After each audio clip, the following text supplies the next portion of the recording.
নবনীরদনিন্দিত কান্তিধারম রসসাগর নাগর ভূপবরং। ओम नमो भगवते वासुदेवाय। ओम नमो भगवते वासुदेवाय। ओम नमो भगवते वासुदेवाय। ओम नमो भगवते वासुदेवाय। ओम नमो भगवते वासुदेवाय। ओम नमो भगवते वासुदेवाय। नारायणं नमस्कृत्यं नरं चैव नरोत्तमं देवीं सरस्वतीं व्यासं ततो जयमुदीरये। नष्टप्रायेषु अभद्रेषु नित्यं भागवत सेवया भगवते उत्तमा श्लोके भक्तिर्भवति नैष्टिकी। कृष्णाय वासुदेवाय देवकी नंदनाय च नन्दगोपकुमाराय गोविन्दाय नमो नमः।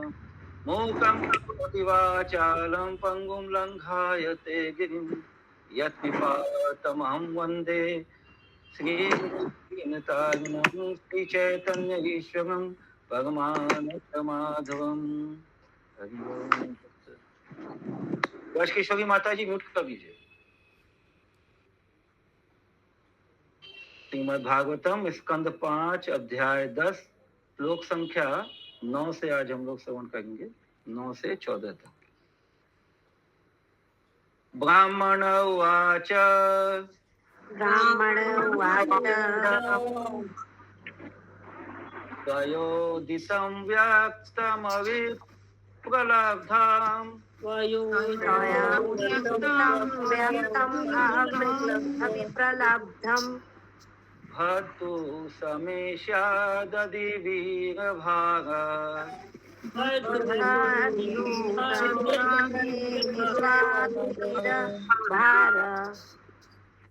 गन्तुं यदि स्यादधिगम्य मध्वा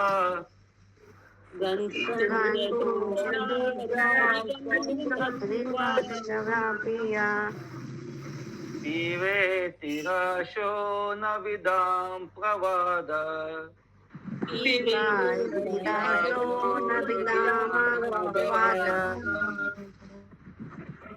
अनुवाद।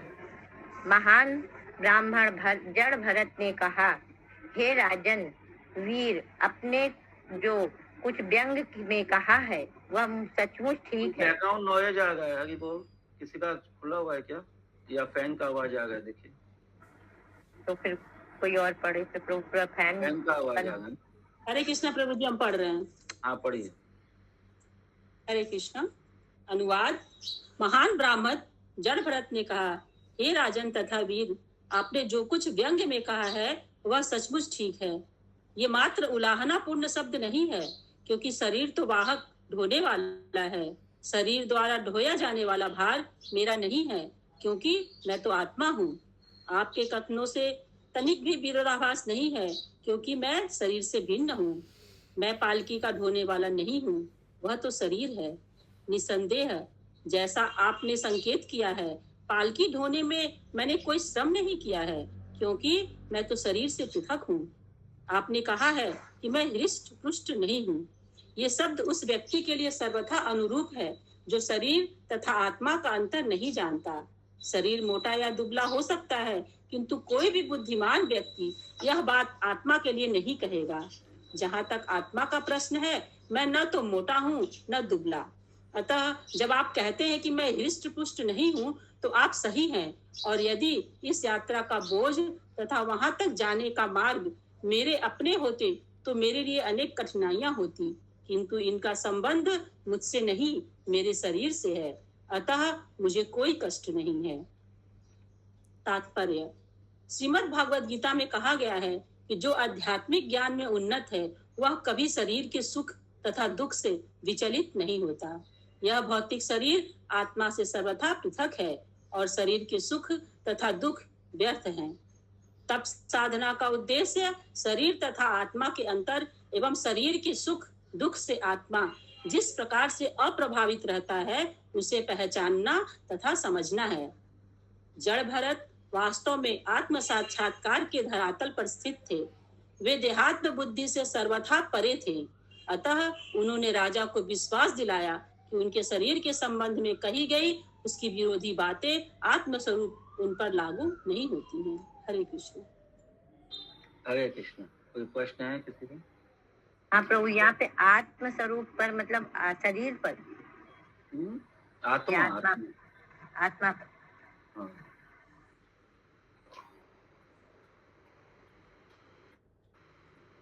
श्लोक संख्या 10।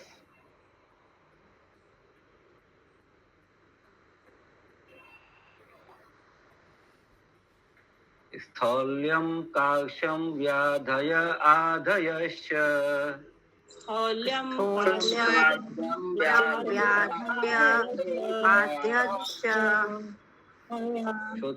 क्षुत्रिद भयं कलिगिच्छा जगा च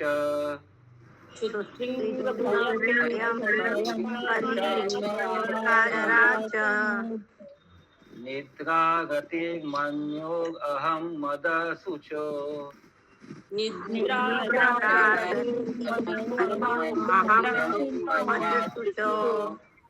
देहेन जातस्य हि मे न सन्ति।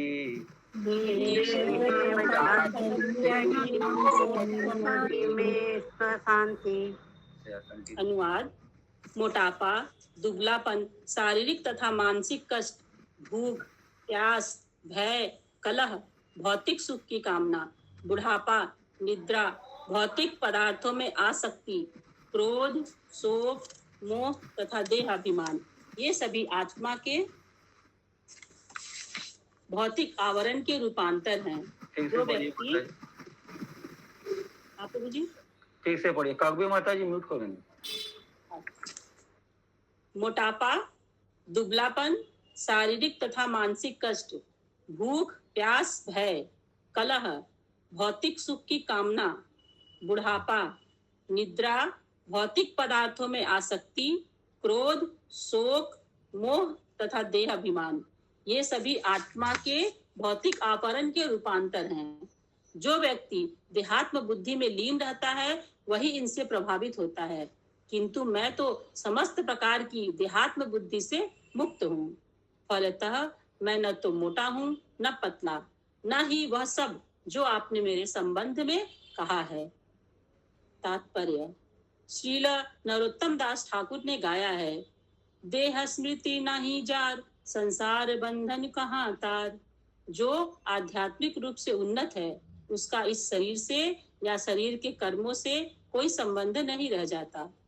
जब मनुष्य यह समझ जाता है कि वह शरीर नहीं है, अतः वह न तो मोटा है न पतला, तो उसे उच्च स्तर का आत्म साक्षात्कार होता है।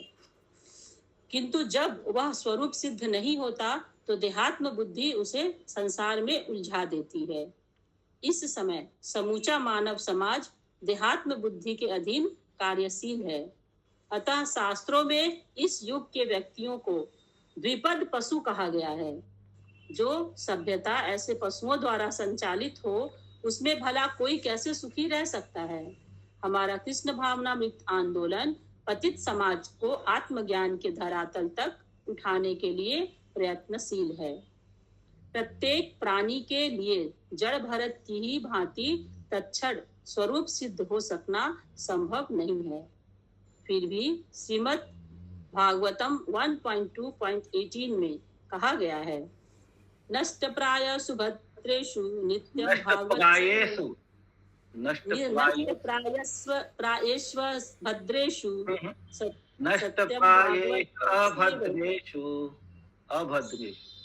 अभद्रेषु नित्यं भागवत सेवया भगवत उत्तम श्लोके भक्ति भवति नैष्ठिकी।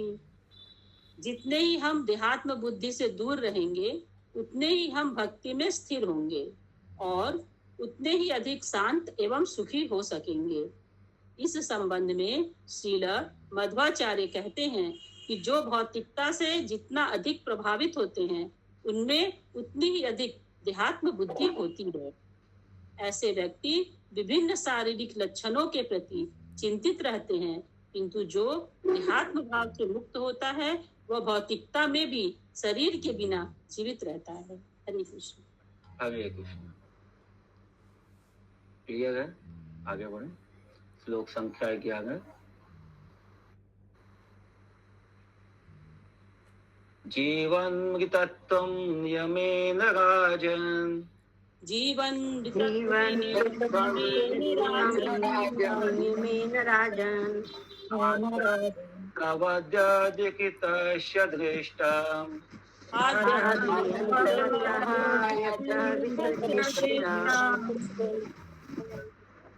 स्वस्वाम्य भावो ध्रुव ईड्यजात्रा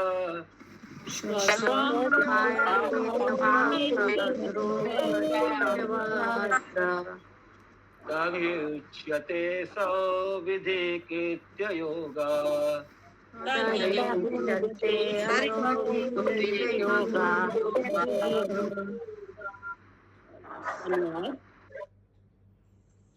हे राजन, आपने वृथा ही मुझ पर जीवित होने पर भी मृत्युल्य होने का आरोप लगाया है। इस संबंध में मैं इतना ही कहना चाहूंगा कि ऐसा सर्वत्र है, क्योंकि प्रत्येक भौतिक वस्तु का अपना आदि तथा अंत होता है। आपका यह सोचना कि मैं राजा तथा स्वामी हूँ और इस प्रकार आप द्वारा मुझे आज्ञा दिया जाना भी ठीक नहीं है, क्योंकि ये पद अस्थायी है। आज आप राजा हैं और मैं आपका दास हूँ, किंतु कल स्थिति बदल सकती है और आप मेरे दास हो सकते हैं। मैं आपका स्वामी। ये नियति द्वारा उत्पन्न अस्थायी परिस्थितियां हैं। तात्पर्य, इस संसार में शशि माता जी। प्रभु जी वो तो बोलते ही नहीं थे, तो इतना ज्यादा राजा को ज्ञान देने लगे। हाँ तो वो बोले ना फिर। उनके पास तो ज्ञान था, लेकिन वो छुपा के रखे थे ना अपना ज्ञान। नहीं वो तो ज्ञान छुपा के गए। वो तो उनको तो पूजा का स्मृति था ना पहले का, तो ज्ञान तो उनके अंदर था ही पहले। उनको पता था कि किस कारण से, किस अपघात से उनको मृग योनि मिला और फिर किस कारण से वो यहाँ पे वापस मनुष्य योनि मिला है। तो इसीलिए वो चुप रहते थे कि फिर फंसे नहीं किसी कर्म के बंधन। तो जब किसी को नहीं पता चलने दे रहे थे, तो राजा को क्यों पता लगने दिए? क्योंकि परिस्थिति ऐसा आ गया। ओके। तो राजा के ऊपर कृपा होना था, इसलिए वो बोल दिए। अभी इसमें एक पहला लाइन है, माता जी कहा हे राजन, पढ़िए तो माता जी फर्स्ट लाइन अनुवाद कर। हे राजन, आपने वृथा ही मुझ पर जीवित होने पर भी मृत्युल्य होने का आरोप लगाया है। हरे कृष्ण। तो राजन ने वृथा आरोप कैसे लगाया? हरे कृष्ण प्रभु। राजा गुस्से से लगाए। गुस्से से बोला कारण जीवित तुम हो, मरे हुए हो बोला। लेकिन वो फिर बाद में बोलते हैं कि ठीक है, आपने जो बोला, राजा को बोला कि आपने जो बोला ऐसा ठीक है। इस भौतिक संग ने इतना ही कहा कि ऐसा सर्वत्र है, सब जगह ऐसा ही है। तो ये कैसे होगा? कौन बताना चाहेगा? प्रश्न दोबारा पूछिए, समझ नहीं आया मेरे को एक्चुअल में। हरे कृष्ण। भौतिक जगत में सब चीज अस्थायी है, कोई चीज स्थायी नहीं है। इसीलिए वो बोल रहे हैं कि भौतिक संबंध में तो सभी चीज ऐसा है, सर्वत्र है। जीवित होते हुए भी मृत्यु तुल्य होने का आरोप लगा। मतलब जो राजा ने उनको बोला कि आप मरे हुए के समान हो, या ऐसा जो राजा ने पीछे वो व्यंग में कहा था, तो उसको जड़ भरत बोला कि आप ठीक बोल रहे हैं। तो ऐसे बोल रहे हैं कि क्योंकि देह तो मृत है ही है, तो मृत है, लेकिन जीवित कैसे है? क्योंकि आत्मा है, आत्मा भी है साथ में। इसलिए वो जीवित होते हुए भी देह है, चूंकि मृत्यु है, देह मृत्यु का है, इसलिए देह को संबोधित करे तो मृत्यु तुल्य है। और यदि आत्मा से बोले जाए तो वो जीवित है, जीव तुल्य है। दोनों चीज आपको शरीर से अलग मानते थे ना, इसलिए वो समझाए कि मैं तो आत्मा मानते थे। राजा को नहीं पता था, इसलिए वो राजा को उन्हीं की भाषा में वो व्यंग जो किए थे, उनके व्यंग के एक के बाद एक उसका मतलब वो जवाब दे, व्यंग का जवाब दे रहे हैं। कीर्तिमयी माता जी। हरे कृष्णा प्रभु जी। अभी शशि माता जी पूछी ना कि वो राजा को इतना क्यों बोल रहे हैं, क्योंकि राजा एक अच्छे भक्त बनने वाले हैं, शुद्ध भक्त बनने वाले हैं, इसीलिए राजा को उपदेश दे तो रहे वही हैं। तो राजा के ऊपर कृपा होने वाला, इसलिए शायद उनके सामने बोल रहे हैं। उचित वे जीव को लोग पाक भगवान का इच्छा है, प्रारब्ध है, इसलिए साधु का संग भी बिना प्रारब्ध के नहीं होता है, बिना मतलब इसके नहीं होता है, पुण्य के। राजा इतना उपदेश सुनने का ये नहीं होता, मतलब नहीं सुन सकता, लेकिन उनको कृपा होनी है तो इसलिए सुन। यस निर्गुणा। हरे कृष्णा, ये जो राजा बोले कि आप पशु तुल्य हैं, तो मतलब इसको इस संदर्भ में भी समझा जा सकता है क्या, जिसको आत्म आत्म अपना स्पिरिचुअल आइडेंटिटी का पता नहीं, वो भी तो पशु तुल्य ही है ना, मतलब मानव जीवन में। इसको ऐसे भी समझ सकते हैं? अब ऐसे ही समझ सकते हैं। अच्छा। विदाउट सेल्फ रियलाइजेशन, वो जैसे अभी आया था ना द्विपाद पशु, तो जीव को द्विपाद पशु क्यों बोला जाता है मानव को? यदि उसमें सेल्फ रियलाइजेशन नहीं, आत्म साक्षात्कार नहीं है, तो पशु तुल्य है।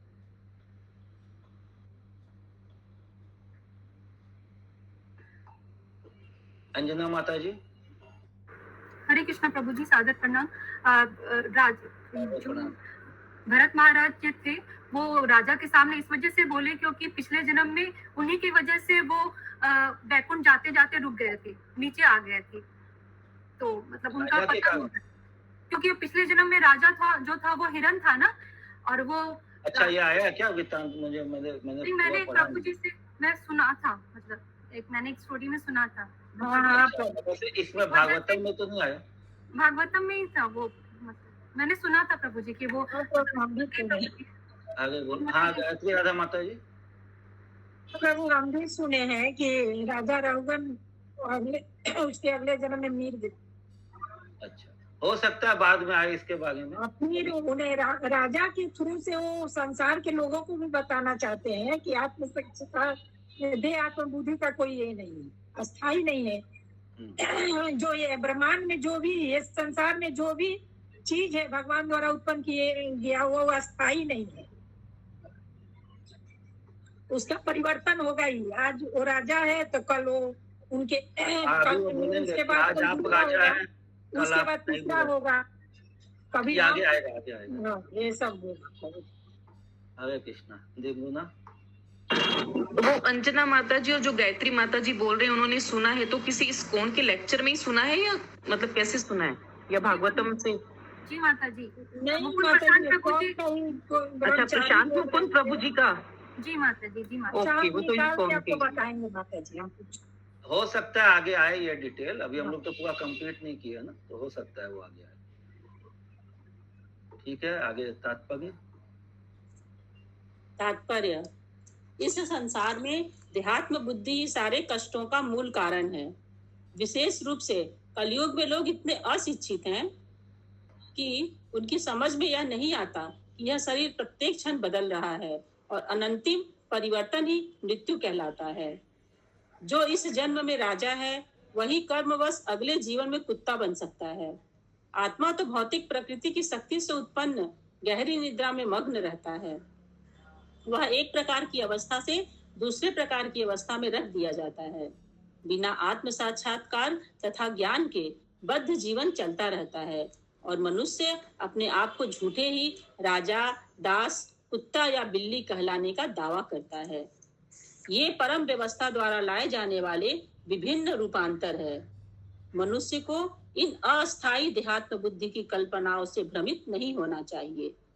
वस्तुतः इस भौतिक संसार में कोई भी स्वामी नहीं है, क्योंकि प्रत्येक प्राणी भौतिक प्रकृति के नियंत्रण में है और स्वयं प्रकृति पूर्ण पुरुषोत्तम भगवान के अधीन है। अतः पूर्ण पुरुषोत्तम भगवान श्री कृष्ण ही परम स्वामी हैं। जैसा कि श्री चैतन्य चरितामृत में कहा गया है, एकले ईश्वर कृष्ण आर सब भृत्य, एकमात्र स्वामी तो भगवान श्री कृष्ण हैं तथा अन्य सब उनके दास हैं। परमेश्वर के साथ अपने संबंध को भूलने के कारण ही संसार के सारे कष्ट उत्पन्न होते हैं। हरे कृष्ण। हरे कृष्ण।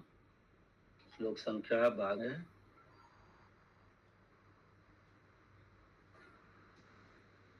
विशेष बुद्धे विवरमनाक च विशेष बुद्धे विवरमनाक च पश्यामयन व्यवहारतो अन्यत् पश्याम्याम यत्नाप्यवहारात्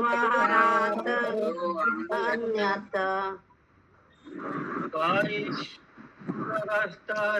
किम् ईशितव्यम्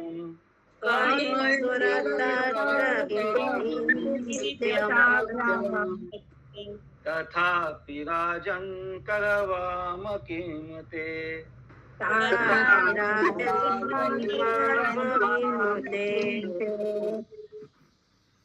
अनुवाद। हे राजन, यदि आप अब भी यह सोचते हैं कि आप राजा हैं और मैं आपका दास हूँ, तो आप आज्ञा दें और मुझे आपकी आज्ञा का पालन करना होगा। तो मैं यह कह सकता हूँ कि यह अंतर क्षणिक है और व्यवहार या परंपरा बस प्राप्त होता है। मुझे इसका अन्य कारण नहीं दिखाई पड़ता। उस दशा में कौन स्वामी है और कौन दास। प्रत्येक प्राणी, गायत्री माता जी म्यूट कर लीजिए। गायत्री माता जी,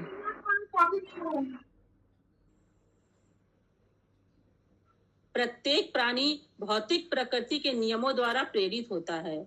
अतः न तो कोई स्वामी है न कोई दास। इतने पर भी यदि आप सोचते हैं कि मैं आपका दास हूँ और आप मेरे स्वामी हैं, तो मैं इसे स्वीकार कर लूंगा। कृपया आज्ञा दे, मैं आपकी क्या सेवा करूं।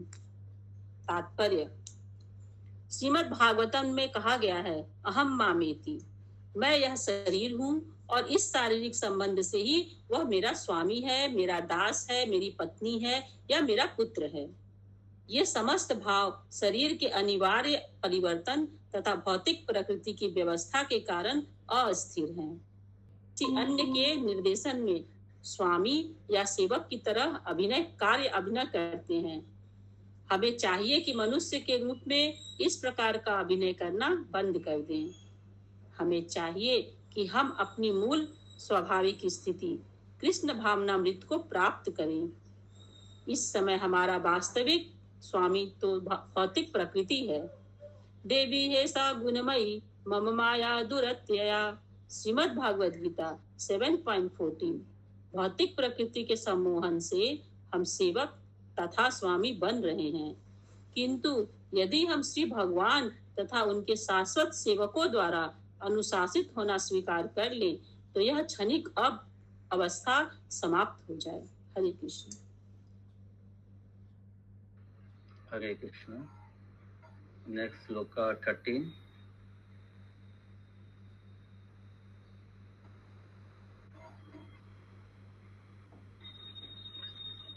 उन्मत्त जड़वत श्वसंस्थाम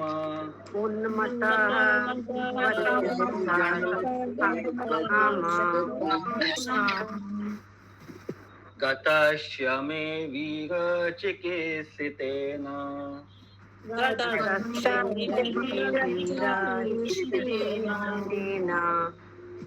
अथ कियान् भवता शिक्षितेन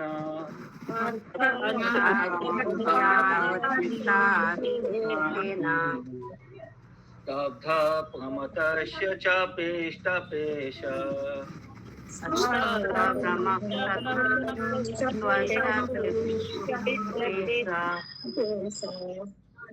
अनुवाद। हे राजन, आपने कहा, रे दुष्ट, जड़ तथा पागल, मैं तुम्हारी चिकित्सा करने जा रहा हूँ और तब तुम होश में आ जाओगे। इस संबंध में मुझे कहना है कि यद्यपि मैं जड़, गूंगे तथा बहरे मनुष्य की भांति रहता हूँ, किंतु मैं सचमुच एक स्वरूप सिद्ध व्यक्ति हूँ। आप मुझे दंडित करके क्या पाएंगे? यदि आपका अनुमान ठीक है और मैं पागल हूँ, तो आपको एक दंड तक मरे हुए घोड़े को पीटने जैसा होगा। इससे कोई लाभ नहीं होगा। आपका यह दंड, आपको एक दंड, आपका यह दंड एक मरे हुए घोड़े आपका यह दंड एक मरे हुए घोड़े को पीटने जैसा होगा। उससे कोई लाभ नहीं होगा। जब पागल को दंडित किया जाता है तो उसका पागलपन ठीक नहीं होता है। हरे कृष्णा।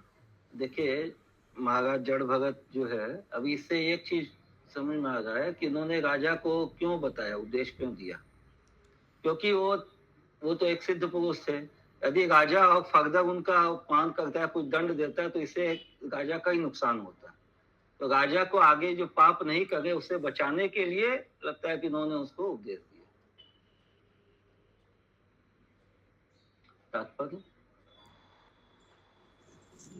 तात्पर्य, इस भौतिक संसार में प्रत्येक व्यक्ति भौतिक अवस्था में अर्जित झूठे विशेष प्रभावों के अंतर्गत पागल के समान आचरण करता है। उदाहरणार्थ, चोर यह जानता है कि चोरी अच्छा काम नहीं है और यह कि उसके उपरांत राजा या ईश्वर से दंड मिलता है, तथा चोर पकड़े जाते हैं और पुलिस उन्हें दंड देती है, तो भी वह बारंबार चोरी करता है। उसके मन में यह विचार घर किए रहता है कि चोरी करने से वह सुखी हो जाएगा। यह तो पागलपन का लक्षण है। बारंबार दंडित होकर भी चोर अपनी चोरी करने की आदत नहीं छोड़ पाता, अतः दंड वृथा है। हरे कृष्ण। हरे कृष्ण। श्लोक संख्या 14। श्री शुक उवाच। श्री शुक उवाच। एतावद् अनुवाद परिभाषया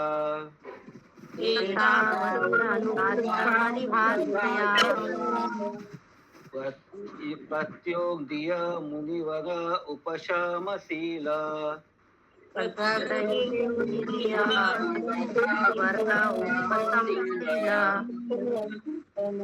उपगतानात्मय निमित्त उपभोगेन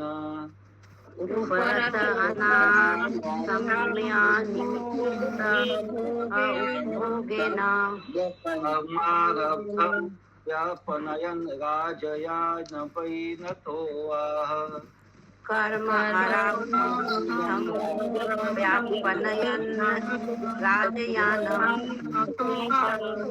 वाह श्रील सुखदेव गोस्वामी ने कहा, हे महाराज परीक्षित, जब राजा रघुगन ने महान भक्त जड़ भरत को अपने कटु वचनों से मर्माहत किया, तो उन शांत मुनिवर ने सब कुछ सहन कर लिया और समुचित उत्तर दिया। अज्ञानता के कारण देहात्म बुद्धि है, किंतु जड़ भरत उससे प्रभावित नहीं थे। अपनी स्वाभाविक विनम्रता के कारण उन्होंने अपने आप को कभी भी महान भक्त नहीं माना और अपने पूर्व कर्म फल को भोगना स्वीकार किया। सामान्य मनुष्य की भांति उन्होंने सोचा कि वे पालकी ढोकर वे अपने पूर्व अपकृत्यों के फल को विनष्ट कर रहे हैं। ऐसा सोचकर वे पूर्ववत पालकी लेकर चलने लगे। तात्पर्य, ईश्वर का उच्च भक्त कभी यह नहीं सोचता कि वह परमहंस अथवा मुक्त पुरुष है। वह तो सदैव ईश्वर का विनीत दास बना रहता है। सभी विपरीत परिस्थितियों में भी वह अपने पूर्व जन्म के कर्म फलों को भोगना स्वीकार करता है। वह ईश्वर पर कभी दोषारोपण नहीं करता है और उनके कारण उसे कष्ट उठाने पड़ रहे हैं। ये महान भक्त के लक्षण हैं। तत्ते अनुकंपाम सुसमीक्षमानः। जब परिस्थितियां पलट जाती हैं तो भक्त यही सोचता है कि पलटी हुई ये परिस्थितियां तो ईश्वर द्वारा प्रदत्त सुविधाएं हैं। वह कभी अपने स्वामी पर क्रुद्ध नहीं होता और उसका स्वामी उसे जो भी स्थिति प्रदान करता है उससे वह सदैव संतुष्ट रहता है। प्रत्येक दशा में वह भक्ति में अपने कर्तव्य का पालन जारी रखता है। ऐसे पुरुष को निश्चित रूप से परम धाम लौटने की स्थिति प्राप्त होती है, जैसा कि श्रीमद् भागवतम 10.14.8 में कहा गया है। तत्ते अनुकंपाम सुसमीक्षमानो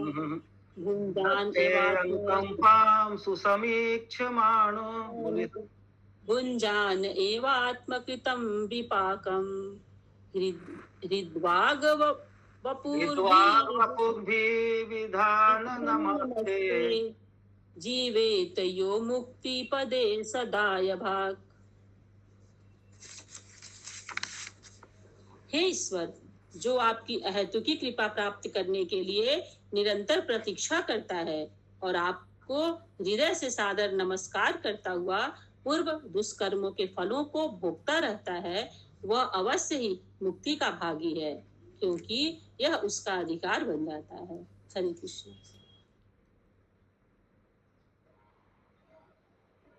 हरे कृष्णा। श्लोक संख्या 14 तक की है ना माता जी? 15 भी प्रभु, 9 to 15 है। ओके। हाँ। स चापि पाण्डवेय सिन्धु सविरपति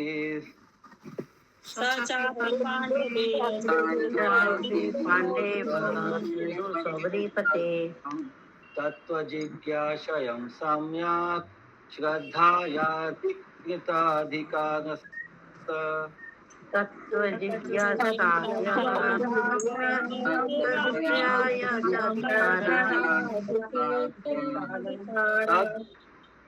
तद्दृढया ग्रन्थि मोचना द्विजवच अस्मृत्या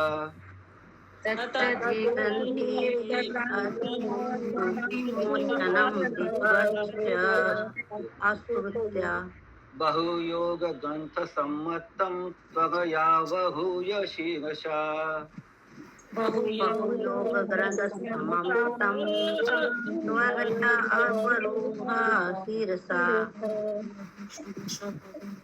पादमूलम उपश्रित क्षमापयन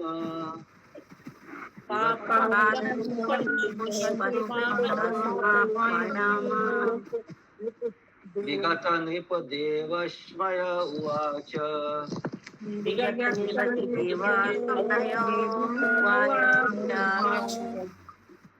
अनुवाद।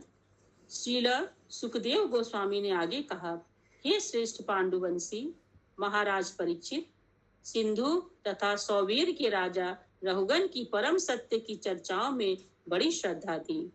इस प्रकार सुयोग्य होने के कारण उसने जड़ भरत से वह दार्शनिक उपदेश सुना, जिसकी संस्तुति सभी योग साधना के ग्रंथ करते हैं और जिससे हृदय में बड़ी गांठ ढीली पड़ती है। इस प्रकार राजमद के रूप में उसका अध्यात्म भाव नष्ट हो गया। वह उसी क्षण पालकी से नीचे उतर आया और जड़ भरत के चरण कमलों में अपना सिर रखकर पृथ्वी पर दंडवत गिर गया, जिससे वह इस ब्राह्मण श्रेष्ठ को कहे गए अपमानपूर्ण शब्दों के लिए क्षमा प्राप्त कर सके। तब उसने इस प्रकार प्रार्थना की। तात्पर्य। श्रीमद् भागवत गीता 4.2 में भगवान श्री कृष्ण का कथन है, एवं परंपरा प्राप्तम इमं राजर्षयो विदु सकालिनेह महता योगो नष्टः परंतप। इस प्रकार यह परम विज्ञान गुरु शिष्य परंपरा द्वारा प्राप्त किया गया और राजर्षियों ने इसे इसी विधि से जाना, किंतु काल क्रम में वह परंपरा टूट गई, जिससे यह विज्ञान लुप्त प्राय हो गया प्रतीत होता है। गुरु शिष्य परंपरा से राजा भी ऋषियों के तुल्य थे। पूर्व काल में राजर्षि जीवन दर्शन समझते थे और नागरिकों को उसी स्तर तक ऊपर उठने की शिक्षा प्रदान करना जानते थे, अर्थात वे नागरिकों को जन्म तथा मृत्यु के बंधन से छुटकारा दिलाना जानते थे। जब महाराज दशरथ अयोध्या में राज कर रहे थे, तो एक बार महर्षि विश्वामित्र असुरों के वध के लिए उनसे श्री रामचंद्र तथा लक्ष्मण को जंगल ले जाने के लिए मांगने आए। तब विश्वामित्र मुनि महाराज दशरथ के दरबार में आए। उनका स्वागत करने के लिए उन्होंने उनसे पूछा, ए हिष्टम यत तत पुनर्जन्म जयाय, अर्थात जन्म तथा मृत्यु के चक्र को जीतने के उनके प्रयत्न ठीक से चल रहे हैं ना? वैदिक साहित्य की संपूर्ण प्रक्रिया इसी तथ्य पर आधारित है। हमें ज्ञात होना चाहिए जन्म मृत्यु के चक्र को किस प्रकार जीता जा सकता है। महाराज रहुगन को भी जीवन का लक्ष्य ज्ञात था, अतः जब जड़ भरत ने उनके समक्ष जीवन दर्शन प्रस्तुत किया तो उन्होंने इसकी तत्काल प्रशंसा की। वैदिक समाज की यही आधारशिला है। विद्वान, ब्राह्मण, संत तथा ऋषि वैदिक प्रयोजन से परिचित थे, अतः वे राजाओं को आम जन समूह के कल्याण के लिए उपदेश देते थे। इस प्रकार उनके सहयोग से जन समूह को लाभ पहुंचता था, इसलिए प्रत्येक वस्तु में सफलता प्राप्त होती थी। महाराज रघुवन को मनुष्य जीवन की महत्ता पूर्ण रूपेण ज्ञात थी, अतः उन्हें अपने द्वारा जड़ भरत को कहे गए अपशब्दों का खेद था। वे तुरंत पालकी से उतरकर जड़ भरत के पांव में गिर पड़े, क्षमा मांगी और जीवन के महत्व के विषय में, जिसे ब्रह्म जिज्ञासा कहते हैं, अधिक जानने की प्रार्थना की। इस समय के उच्च राज्य अधिकारी जीवन मूल्यों के विषय में सर्वथा अनभिज्ञ हैं, अतः जब साधु संत जन वैदिक ज्ञान का प्रसार करना चाहते हैं तो वे उनको नमस्कार तक नहीं करते, किंतु आध्यात्मिक ज्ञान के प्रचार में अवरोध उत्पन्न करते हैं। इस प्रकार यह कहा जा सकता है कि प्राचीन राजाओं का शासन स्वर्ग तुल्य था और वर्तमान शासन नरक तुल्य है। हरे कृष्ण। हरे कृष्णा। श्रीमद् भागवत महापुराण की जय। श्रील प्रभुपाद की जय।